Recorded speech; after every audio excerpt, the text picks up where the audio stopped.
साथियों नमस्कार। आज की वीडियो बहुत दिलचस्प रहने वाली है, जिसमें उपराष्ट्रपति चुनाव को लेकर जो चर्चा होगी और सारे समीकरण बताएंगे। चुनावी गणित क्या है, किसके हारने किसके जीतने की उम्मीद है और उम्मीदवार कौन कौन है, उनके बारे में भी थोड़ी थोड़ी बातें करेंगे। ये चुनाव अब एक छोटी लड़ाई नहीं रह गया है, बल्कि एक मूंछों की लड़ाई हो गई है, इज्जत का सवाल हो गया है। और दोनों पार्टियां, चाहे वो एनडीए हो चाहे वो कांग्रेस ब्लॉक हो, दोनों पूरी जान लगा रहे हैं चुनाव को लड़ने के लिए। लेकिन हम तक खबर इसलिए नहीं पहुंचती क्योंकि इसमें हमारी वोट की जरूरत नहीं पड़ेगी, हमें मतदान नहीं करना है। जिन लोगों को मतदान करना है उनका गणित क्या है, सारी मैं बोर्ड पे एक एक चीज़ करके आपको स्थिति क्लियर करूंगा कि कैसे चुनाव होते हैं और किसके जीतने की कितनी उम्मीद है। सबसे पहले मैं आपको बता दूं कि इस चुनाव में, उपराष्ट्रपति के चुनाव में, जनता की वोटिंग नहीं होती, बल्कि लोकसभा के सदस्यों की वोटिंग होती है और राज्यसभा के सदस्यों की को मिलाकर एक निर्वाचन मंडल बनता है, उसकी वोटिंग होती है। इसमें कोई व्हीप नहीं होता, बैलेट पेपर से, सीक्रेट बैलेट पेपर से वोटिंग होती है और जिसके पास ज़्यादा वोट चले जाते हैं वो बनता है उपराष्ट्रपति। तो सबसे पहले हम दोनों पार्टियों की, दोनों दलों की जो है स्थिति देख लेते हैं कि पहले तो हम देखते हैं कि लोकसभा में टोटल कितनी सीटें हैं। लोकसभा में है 543 सीटें। ये लोकसभा की बात कर रहा हूँ। और अब मैं बात करता हूँ, यहाँ पे लिख देता हूँ, ये है राज्यसभा। यहाँ पर है 239 सीटें। इनमें 12 जो सीटें हैं वो मनोनीत भी है, लेकिन वो इसके अंदर ही ऐड है क्योंकि जो मनोनीत होंगे, नॉमिनेटेड लोग होंगे, उनकी भी वोटिंग होती है। तो टोटल ये लोकसभा होगी, ये राज्यसभा होगी, तो इन्हें हम जोड़ लेते हैं। इसमें जो आ रहा है 12, 7 और यहाँ पे हो गया 8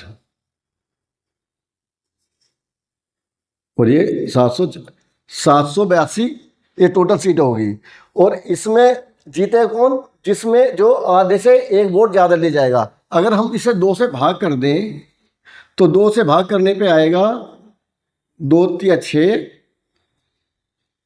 1 8, 2 3 आ गया और ये 1 और प्लस 1 जोड़ देते हैं तो हमें तो कुल 392 वोट चाहिए उपराष्ट्रपति का चुनाव जीतने के लिए। ये वाली जो अमाउंट है 392 की, इसको आप अपने ध्यान में रखेंगे और हम आगे बढ़ेंगे इससे आगे। सबसे पहले ये देखते हैं कि एनडीए का जो ग्रुप है, जो एनडीए गठबंधन है, उनके पास कितनी सीटें हैं। जिनके उम्मीदवार जो हैं, उनके इस उम्मीदवार है सीपी राधाकृष्णन, जो तमिलनाडु से आते हैं और 2 बार के सांसद भी रह चुके हैं और झारखंड और महाराष्ट्र के गवर्नर भी रह चुके हैं। उनके पास एक अच्छा खासा प्रशासनिक अनुभव भी है, आरएसएस के चेहरे भी हैं, तो उनके ऊपर विश्वास भी है, भरोसा भी है। और मोदी जी चाहते हैं कि कोई भी बंदा आए, ऐसा आना चाहिए जो मेरे भरोसे का है। तो अगर उनके अनुभव के ऊपर बात की जाए, उनके योग्यता के ऊपर बात की जाए, तो उनकी योग्यता के ऊपर और अनुभव के ऊपर कोई भी सवाल नहीं उठाया जा सकता। आरएसएस से जुड़े हुए हैं पहले से ही, तो उनका अपना एक स्थान है, मृदुभाषी हैं, एक अच्छे इंसान है। तो उनकी अगर ये देखते हैं कि उनकी वोट कितनी है, तो एनडीए का देख लेते हैं पहले हम। ये मैं एनडीए का बता रहा हूँ। एनडीए के पास लोकसभा में 293 सदस्य हैं, अच्छे खासे हैं। देखो कितने, 293। और राज्यसभा में कितनी है? 134। टोटल कितनी हो गई? 724। 427 सीटें हो गई इनके पास, एनडीए के पास। और टोटल होनी कितनी चाहिए? 392 से भी काम चल जाएगा, उससे भी कहीं ज़्यादा हो गई है। तो एक तरह से यहाँ पर ऐसा दिखाई देता है, अभी मान मत लीजिए, अभी से दिखाई देता है कि यहाँ पे एनडीए की जीत हो जाएगी, लेकिन इतना आसान नहीं है। एक बार हम इंडिया की स्थिति को और देख लेते हैं। ये है इंडिया की वोटों की बात करने से पहले उनके उम्मीदवार की भी बात कर लेते हैं, जो है जस्टिस पी सुदर्शन रेड्डी।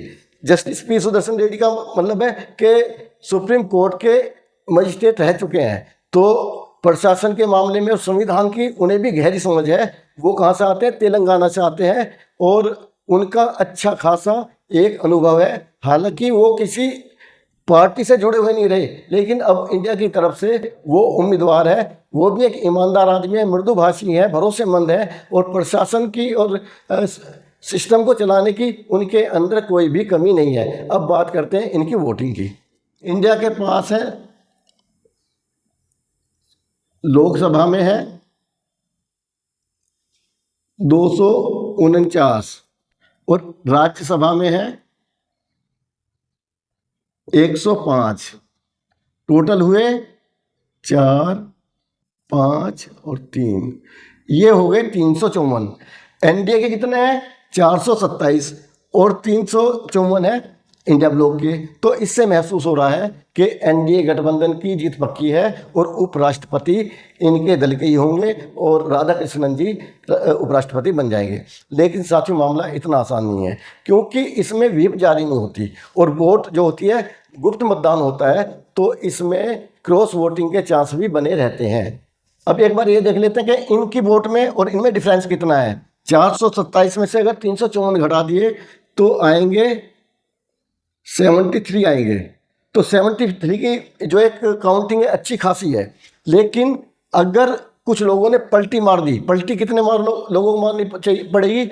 अगर 34 लोगों ने पलटी मार दी इनमें, तो यहाँ पे बहुमत हो जाएगा, वो कम हो जाएंगे यहाँ पे। तो चांस इसके भी है। मैं आपको बताना चाहूँगा कि पिछले महीने ही कॉन्स्टिट्यूशन क्लब ऑफ इंडिया का इलेक्शन हुआ था, जिसमें सांची बलियान को खड़ा किया था अमित शाह जी ने और मोदी जी ने, और राजीव प्रताप रूडी जो कि खुद बीजेपी के थे, वो भी एक बागी उम्मीदवार की तरह खड़े हो गए और वहाँ पे भी यही पैटर्न था उसका। लेकिन क्रॉस वोटिंग हुई और जो बागी उम्मीदवार था भारतीय जनता पार्टी का, वो जीता लगभग 100 वोटों से। तो अगर यहाँ पे 34 और 37 वोटों की अगर ट्रांसफ़र हो जाते हैं, क्रॉस वोटिंग हो जाती है, तो कोई बहुत बड़ी बात नहीं है, क्योंकि करीब 20 वोट नायडू के हाथ में है। और नायडू ये इंडिया के जो उम्मीदवार हैं सुदर्शन रेड्डी के, इनके पक्के दोस्त हैं। अगर 20 वोटों का खेला इन्होंने कर दिया और बीजेडी बीजू जनता दल और वाईआरएस ये अभी किसी को सपोर्ट नहीं कर रहे हैं, अगर इन्होंने पलटी मार दी इंडिया की तरफ को, तो सारे चुनावी समीकरण बदल सकते हैं। इसलिए अभी ये मान के मत चलिए, क्योंकि भाजपा यहाँ पर अपनी सीट को बचाने के लिए उतर रही है, जबकि इंडिया गठबंधन है जीतने के लिए चुनाव में उतरा है। इंडिया के पास खोने के लिए कुछ नहीं है और भारतीय जनता पार्टी के पास गंवाने के लिए बहुत कुछ है। अगर ये सीट भारतीय जनता पार्टी के हाथ से निकल गई तो समझ लो मोदी जी की उल्टी गिनती शुरू हो जाएगी और उनका हैप्पी बर्थडे हो जाएगा। तो अभी 9 तारीख को इलेक्शन होने वाला है, 4-5 दिन की बात है, इंतजार कीजिए, देखते क्या नतीजा रहता है। जय हिंद।